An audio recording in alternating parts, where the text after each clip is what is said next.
Hello friends, welcome to my YouTube channel. নমস্কার বন্ধুরা, মঞ্জু রান্নাঘর থেকে সবাইকে স্বাগত। তো বন্ধুরা, আজকে আমি আপনাদের কাছে ভিডিও নিয়ে হাজির হয়েছি সেই বিখ্যাত বর্ধমান জেলার সীতাভোগ মিষ্টি। তো বন্ধুরা, আমি কিন্তু জামাই ষষ্ঠীর আগে ছেড়েছিলাম সুজির সীতাভোগ, খুব সহজভাবে ছেড়েছিলাম। তো এটা আমি ছাড়ছি ছানার। তো বন্ধুরা, আমার পুরো ভিডিওটি দেখবেন, মাঝখানে আপনারা স্কিপ করবেন না। আমার পুরো ভিডিওটি দেখার জন্য আপনাদের কাছে অনুরোধ রইল। আমার চ্যানেলে নতুন শ্রোতা হলে চ্যানেলটি সাবস্ক্রাইব করার অনুরোধ রইল। লাইক কমেন্ট শেয়ার করতে বন্ধুরা ভুলবেন না। আপনাদের একটি সাবস্ক্রাইব আর একটি লাইক আমার কাছে অনেক অনেক মূল্যবান। আপনাদের ওই লাইক আর সাবস্ক্রাইব আমাকে অনেক ভিডিও করার জন্যে আমাকে আগ্রহ বাড়িয়ে দেবে। তো বন্ধুরা, আর বেশি কথা না বাড়িয়ে এবার ভিডিওটি স্টার্ট করা যাক। বন্ধুরা, আমি নিয়ে নিয়েছি, দেখুন, একটি থালার মধ্যে 250 গ্রাম ছানা। এবার ছানাটাকে আমি হাতের তালুর দ্বারায় ভালো করে একটু ম্যাশ করে চটকে নেব। হাতের তালুতে বা প্রথমে আমি যেভাবে চটকে নিচ্ছি আপনারাও এইভাবে চটকে নেবেন। তো বন্ধুরা, আমার পুরো ভিডিওটি আপনারা দেখবেন, মাঝখানে স্কিপ করবেন না। আমার পুরো ভিডিওটি দেখার জন্য আপনাদের কাছে অনুরোধ রইল। তো বন্ধুরা, এবার আমি দিয়ে দিলাম গোবিন্দভোগ চাল। আমি আধ ঘন্টার জন্য ভিজিয়ে রেখেছিলাম। সেই গোবিন্দভোগ চাল আমি শুকনো করে গুঁড়িয়ে নিয়েছিলাম। সেই গোবিন্দভোগ চাল আমি দিয়ে দিলাম এই ছানার মধ্যে। তো আপনারা যদি বাসমতি চাল দিয়েও করতে পারেন করবেন। তো গোবিন্দভোগ চাল দিয়ে সীতাভোগটা করলে আরও বেশি ভালো লাগে সীতাভোগটা খেতে। দেখুন, একটি আমি মণ্ড বানিয়ে নিয়েছি, খুব একটা নরমও না আর একবারে শক্তও না। দেখুন, এইভাবে আমি বানিয়ে নিয়েছি। এবার কিছুটা আমি কেটে নিয়ে রেখে দেব নিকুতি বানানোর জন্য। এবার আমি এইটাকে আমি এক সাইডে সরিয়ে রেখে এবার আমি নিকুতিটা রেডি করে নেব। তো বন্ধুরা, আমি দিয়ে দিলাম 1 চামচের 4 ভাগের 1 ভাগ দিয়ে দিলাম আমি বেকিং পাউডার। তো বন্ধুরা, আপনারা বেকিং পাউডার দেবেন, দেখবেন নিকুতিটা খুব সুন্দর সফট হবে আর খেতেও তুলতুলে নরম, খুব রসালো হবে, খেতে খুব ভালো লাগবে। তো বন্ধুরা, আমি কিন্তু গোবিন্দভোগ চালের গুঁড়োটা কিন্তু 2 চামচ দিয়েছি, সেটা কিন্তু আপনারা মনে রাখবেন। এবার আমি হাতের তালুর দ্বারায় ভালো করে আমি ম্যাশ করে নিচ্ছি। এইভাবে আপনারা ম্যাশ করে নেবেন। এবার আমি হাতের তালুর মধ্যে দেখুন ছোট ছোট করে ভালো করে একটু হাতের দ্বারা একটু টিপে টিপে নিয়ে হাতের তালুতে রেখে আমি গোল করে নেব। দেখুন, আমি এইভাবে গোলটা করে নিয়ে একটু সামান্য একটু হালকা করে আমি লম্বা শেপ দিয়ে নেব। এবার আপনারা যদি গোল শেপ দেন গোল শেপও দেবেন। আমি হালকা লম্বা শেপ আমি দিয়ে নিচ্ছি। আপনারা যে যেটা পছন্দ করেন আপনারা সেভাবেই শেপটা দিয়ে নেবেন। তো বন্ধুরা, এই যখন গোলটা বানাবেন দেখবেন যেন যেন না ফেটে যায়, গাটা যেন একবারে যেন মানে মোলায়েম হয়, তাহলে ভাববেন যে মাখানোটা একেবারে রেডি। যদি দেখেন যে গা ফেটে গেছে তখন ভাববেন যে মাখানোটা কিন্তু একটু বাকি আছে, তখন আপনারা আরও ভালো করে একটু হাতে তালুর উপরে ম্যাশ করে নেবেন।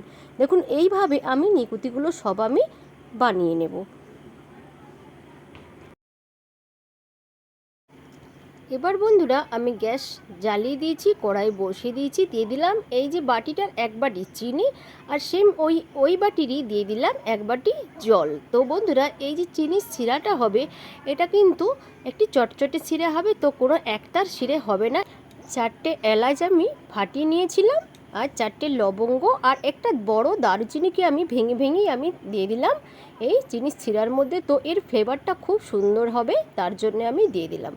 তো ভালো করে আমি চিনির শিরাটাকে অনবরত আমি নাড়াতে থাকবো, এমনকি ওই দেখুন ফুটে যাওয়া পর্যন্ত। দেখুন চটচটে একটি শিরা হয়েছে, একতারের কোনো দরকার নেই। এবার আমি একটি পাত্রের মধ্যে আমি এই রসটাকে আমি ঢেলে ঢাকা দিয়ে দেবো যাতে গরম গরম থাকে। দেখুন চটচটে একটি শিরা হয়ে গেছে।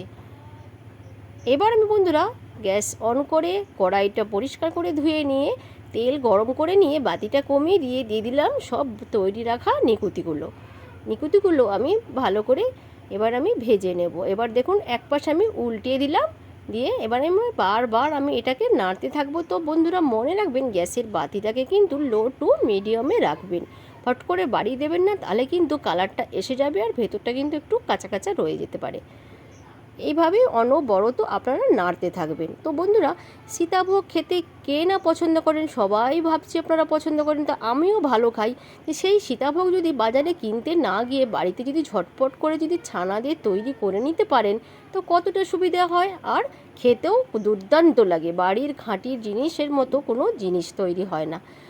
এবার বন্ধুরা দেখুন, আমি নিকুতিগুলো তুলে নিয়ে দিয়ে দিলাম গরম চিনির শিরাটা কিন্তু হালকা গরম থাকবে, দিয়ে ওই এবার নিকুতিগুলো সব আমি ওর মধ্যে দিয়ে নাড়িয়ে নিলাম। তো বন্ধুরা, এবার আমি সীতাভোগের জন্য যে মর্নটা রেখেছিলাম সে মর্নটার মধ্যে এবার আমি দিয়ে দিচ্ছি দেখুন 10 টাকার একটি আমুল দুধের গুঁড়ো।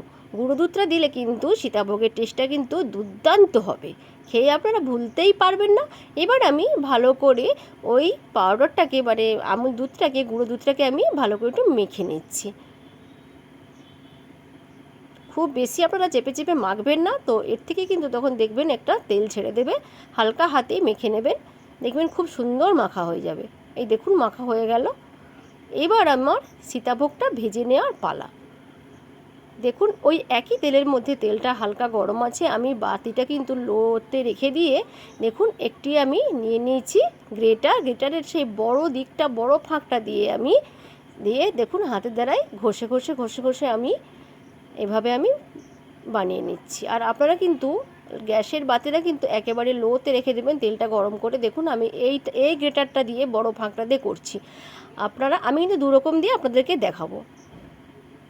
এটা দিয়ে করলে একটু বড় বড় একটু মোটা মোটা হবে, তো এটা কিন্তু একটুর জন্যে দেখুন আমি কিন্তু উঠিয়ে নিচ্ছি। এবার সামান্য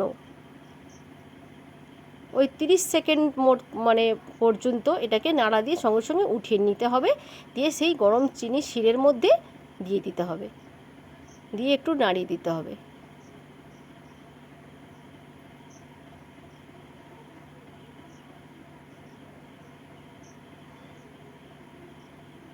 এবার আমি আরেকটা দেখুন ছোট্ট গ্রেটারের সাহায্যে আপনাদেরকে দেখাচ্ছি। এরকম গ্রেটার বা আপনাদের লম্বা রঙের আরেকটা যে লম্বা রকমের যে গ্রেটার থাকে সেটা দিয়েও আপনারা করতে পারেন। এটাতে করলে দেখুন আপনারা দেখতেই পাচ্ছেন খুব সরু সরু করে পড়ছে।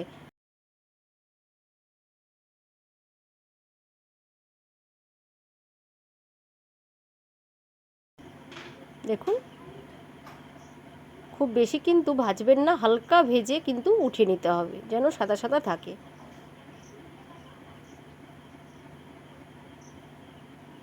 এবার এগুলোকে উঠিয়ে নিচ্ছি, সেই শিরার মধ্যে আবার দিয়ে দেব। তৈরি হয়ে গেল বন্ধুরা বর্ধমান জেলার সেই বিখ্যাত সীতাভোগ। তো বন্ধুরা দেখুন, এবার আমি সব সীতাভোগগুলো তুলে মিষ্টি শিরার মধ্যে দিয়ে একটু নাড়াচাড়া করে নিলাম। বন্ধুরা আধা ঘন্টা পর আমি ফিরে এলাম একটি প্লেটের মধ্যে। এবার আমি সীতাভোগটা সার্ভ করে নেব। দেখুন একটি ছান্তার সাহায্যে আমি ছেঁকে উঠিয়ে নিলাম। এবার তৈরি হয়ে গেল সীতাভোগ। আবার আপনাদের কাছে নতুন ভিডিও নিয়ে আমি হাজির হব। আমার পুরো ভিডিওটি দেখার জন্য আপনাদের কাছে অসংখ্য ধন্যবাদ। টাটা।